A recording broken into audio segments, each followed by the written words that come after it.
৮২ সালের এক অধ্যাদেশ বলে গঠিত জাকাত বোর্ড প্রতি বছরই হতদরিদ্রদের কাছে জাকাতের অর্থ পৌঁছে দিচ্ছে। এবার রাজনৈতিক অস্থিরতায় এর ছন্দ পতন হয়েছে। জেলা প্রশাসক পরিবর্তনের মাঝে পড়ে ২০২৩-২৪ অর্থ বছরের জাকাতের অর্থ এখনও পাননি ঢাকা জেলার ১৪০৯ আবেদনকারী। জাকাত বোর্ডের পরিচালক জানিয়েছেন, আগের ডিসির গড়িমসিতে চেক সই হয়নি। আশ্বস্ত করেছেন, নতুন ডিসির তৎপরতায় শিগগিরই আবেদনকারীরা টাকা পেয়ে যাবেন। শ্রীলঙ্কা আবারও রপ্তানিতে শীর্ষে।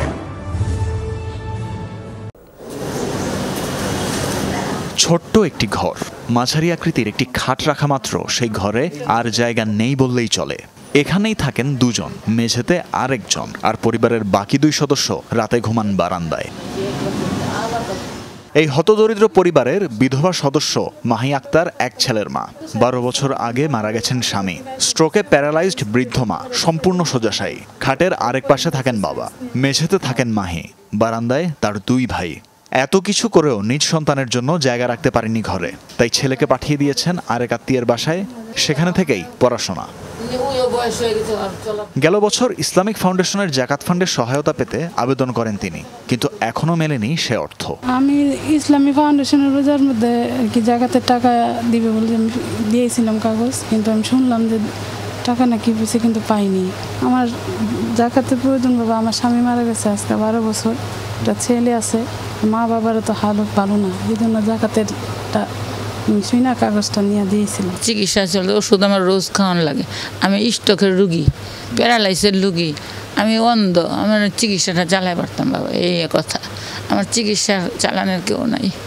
কেন এই অবস্থা জানতে চাওয়া জাকাত বোর্ডের কাছে পরিচালক বললেন, হতদরিদ্র মাহির মতো ১৪০০ জনেরও বেশি মানুষ এখনও পাননি গত অর্থ বছরের বরাদ্দ হওয়া চেক।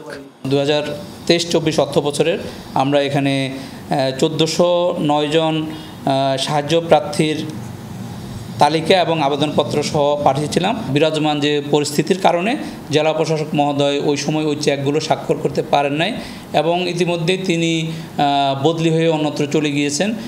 পট পরিবর্তনের পর ঢাকা জেলা প্রশাসকের দায়িত্বে এসেছেন নতুন একজন, তাই বাতিল হয়ে গেছে আগের চেকগুলো। ব্যাংক থেকে নতুন চেক এলেই হবে স্বাক্ষর। ১ সপ্তাহের মধ্যেই টাকা পেয়ে যাবেন ঢাকা জেলার আবেদনকারীরা।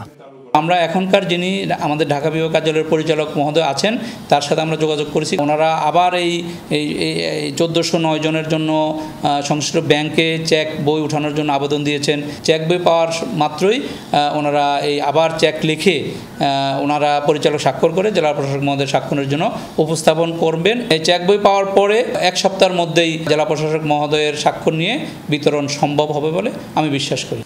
পরিচালক জানালেন, প্রতি বছরই বাড়ছে ফান্ড। অ্যাপ চালু করে সেবা আরও সহজ করার পরিকল্পনা আছে জাকাত বোর্ডের। তানভীর মৌসুম, যমুনা নিউজ, ঢাকা।